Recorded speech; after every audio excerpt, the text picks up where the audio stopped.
За улсын их хурлын үндсэн хуулийн цэцгийн дунд суудлын хуралдааны дүгнэлт орж ирж байна. Тэгээ манай улсын их хурлын гишүүд бас нэлээд анхааралтай хандаж ямар байгаа. Тэр улсын их хурлын гишүүдийн бүрэн эрхийг хязгаарласан цэцгийн дүгнэлтийг бид хүлээгээд авцсан.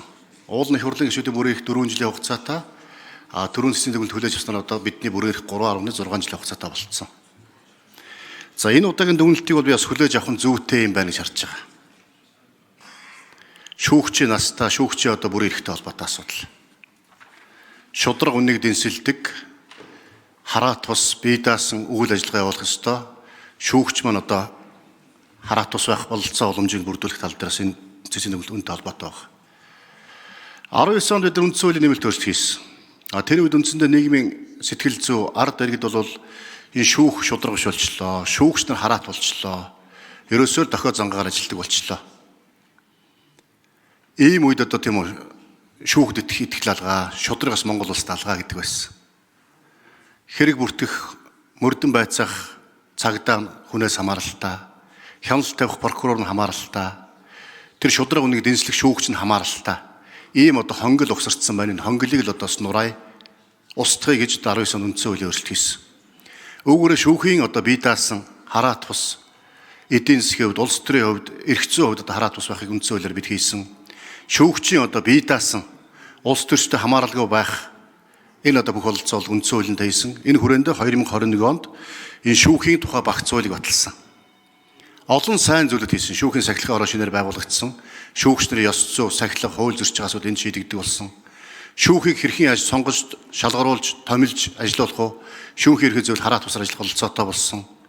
Дээд шүүх, давх шүүх, анхан шатны шүүх хоорондоо хараат тус шүүгчнэр дотроо бас биенээс хараат тус ажиллах бололцоо уламжийг бүрдүүлсэн. Энэ дунд хийсэн нэг ажил бол бас энэ шүүгчийн настай холбоотой асуудал байна. Сая гарч байгаа ажилласан жилээр нь ялгуурлаж гин, насаар нь ялгуурлаж гин. 30 жил ажилласан хүнийг одоо тэтгэвртэй гаргах шууд гаргадаг.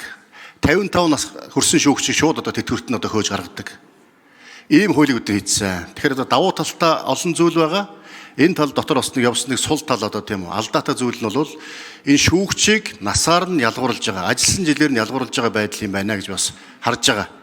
Энийг бас үндсэн хуулийн цэцэд олон удаа хандсан юм байна. Цэцэд одоо бас дүгнэлтийг хүлээж аваад энэ бас зөв юм байна гэж оруулж ирж байна. Энэ би бас хүлээж авах зүйтэй гэж үзэж байгаа. Яагаад гэвэл тэр шүүгч олон жил ажилласнараа, мэдлэгтэй, чадвартай, туршлагатай байснараа өнөөдөр ялгуурлагдах ёсгүй. Хараат бус ажиллах, биедээ шийдвэр гаргах бололцоо уламжийг одоо шүүхийн тухай хуулийг бүгдийг бүрдүүлээд өгцөө. Үнэхээр одоо шудраг ёсыг тогтоож чадж байгаа бол тэр бус дэргэдтэй адилхан Монгол улсын үндсэн хуулийн заасан, бус одоо төрийн албаны хуулийн заасан тэтгэврт гарах дээд насны хэмжээтэй хязгаартай хүрэх ёстой. Үнэхээр одоо 60 нас хүрээд өөрсдөө тэтгэвртэй гараа гэж байгаа бол гарах бололцоо нээлттэй байх ёстой.